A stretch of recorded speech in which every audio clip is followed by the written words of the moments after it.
Hi, I'm Dr. Jaganathan Sickan. I'm the Associate Medical Director for Medical and Scientific Affairs, Abbott Global Diagnostics Division. I have been with Abbott for the past 10 years.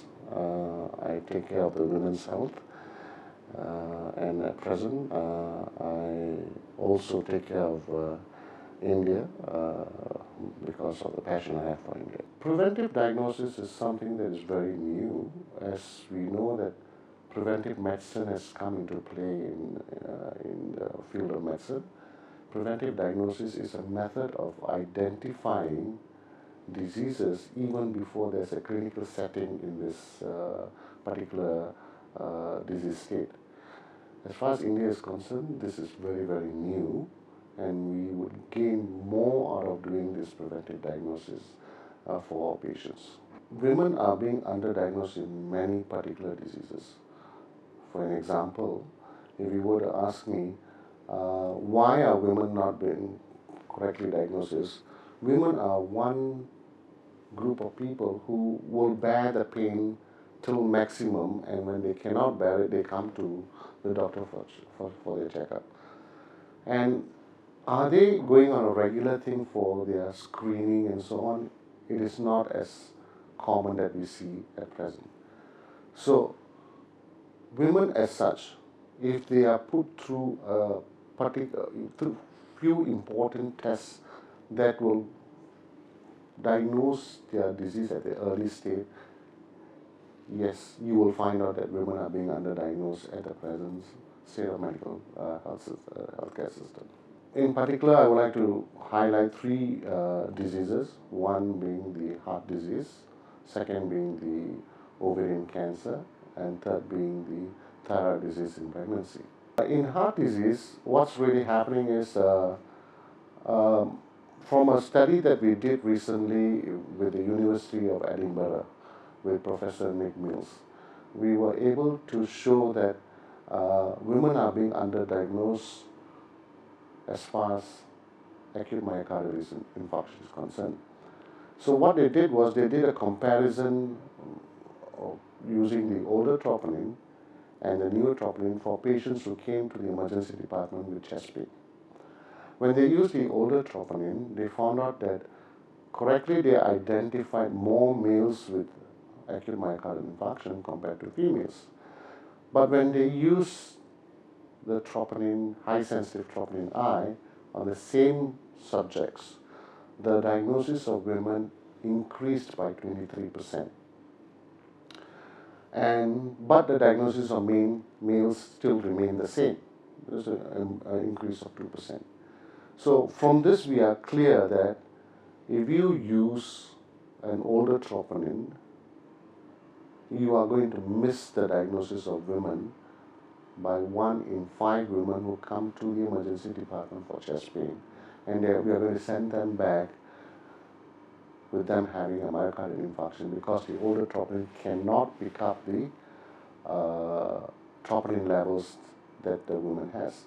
Now, why this is happening is because the older troponin only has a single cutoff value, whereas the new high-sensitive troponin I has a gender-specific cutoff value. What I mean by gender-specific cutoff value is males have a higher cutoff value compared to the females who have a lower cutoff value. Now, why is this come into play is because of simple basic hypothesis, is the heart size. If I were to ask a woman, anybody, what is your heart size, and how they show me is they will hold their fist and say, this is my heart size. Now, if I were to ask a woman to fold a wrist and show me a heart size, her wrist is going to be smaller than mine. And that replicates the heart size. Her heart size is smaller than mine. Her cardiac musculature is going to be little compared to mine. But if both of us were to do a similar activity of walking for 100 meters, we are going to release different amount of troponins because troponins are released from the heart. So that is very clear. But when it comes to the diagnosis of disease with the older troponin, we are using a single cutoff value which is very close to the male. And that's why women go not diagnosed having AMI. With the new high-sensitive troponin I, which has a significant lower cutoff value for females, we were able to pick up women who came with chest pain, with acute myocardial infarction, with the ability of having low troponin values that this troponin can pick up. So we increased our diagnosis of women by 23%. At present, for ovarian cancer, most of our physicians or gynecologists are using a single marker known as CA125.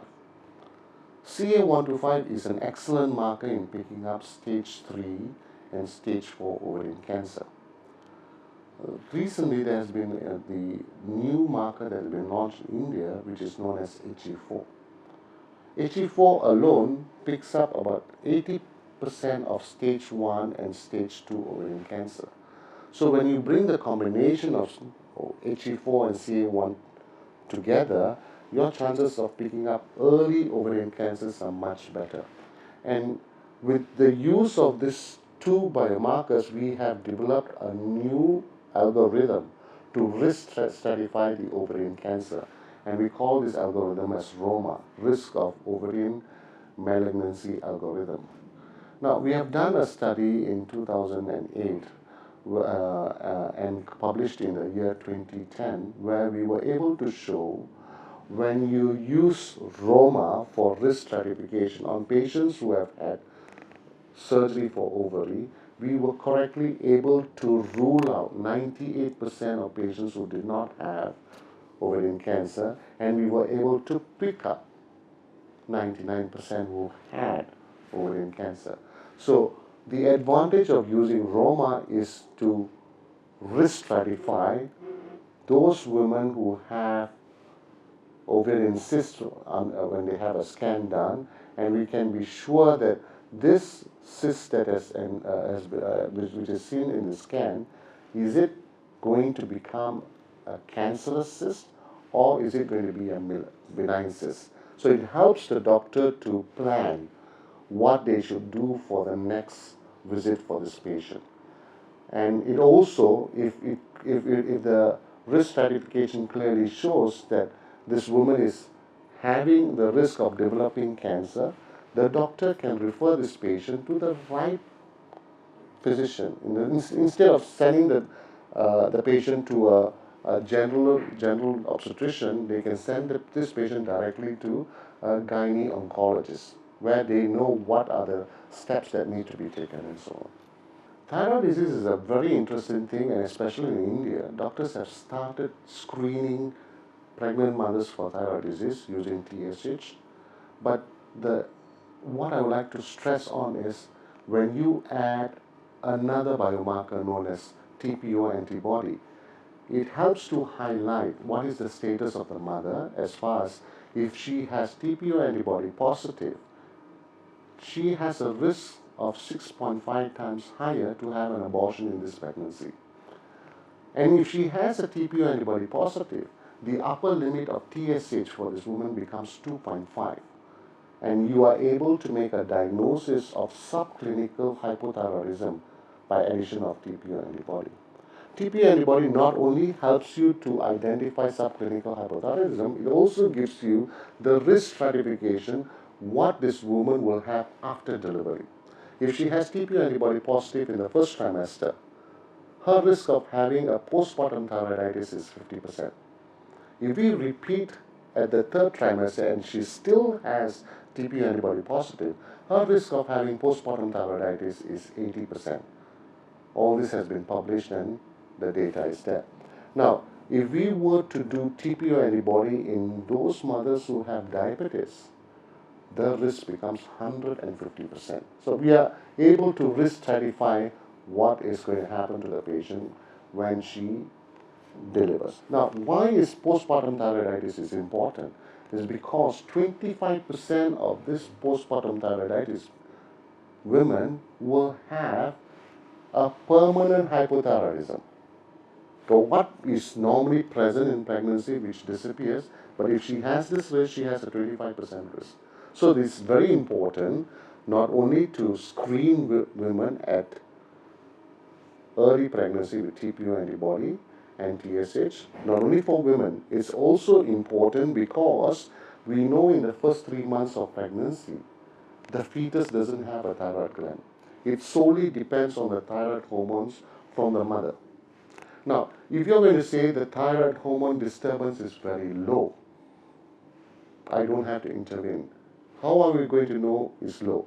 For example, if the mother is pregnant, in the first 10 weeks of pregnancy, the beta-HCG is a hormone that rises up and reaches a plateau. Once it reaches a plateau, she is confirmed having pregnancy. In the first couple of days, the beta-HCG doubles the amount. Now, as this beta-HCG is going up, the TSH level is coming down because the structure, both have similar structure, the brain sees it, and this is normal. Now, my question is, how do we know this TSH in this first trimester, which is low, is normal? If we do a TPO antibody and it's positive, this TSH, which is low, is very, very significant. It clearly shows that this mother is having hyperthyroidism. So intervention is very important at this stage because it will really not only affect the mother, it also affects the baby. So the value of doing a TPO antibody and TSH at early pregnancy not only helps to treat the mother, but also helps to give enough thyroid hormones for the fetus.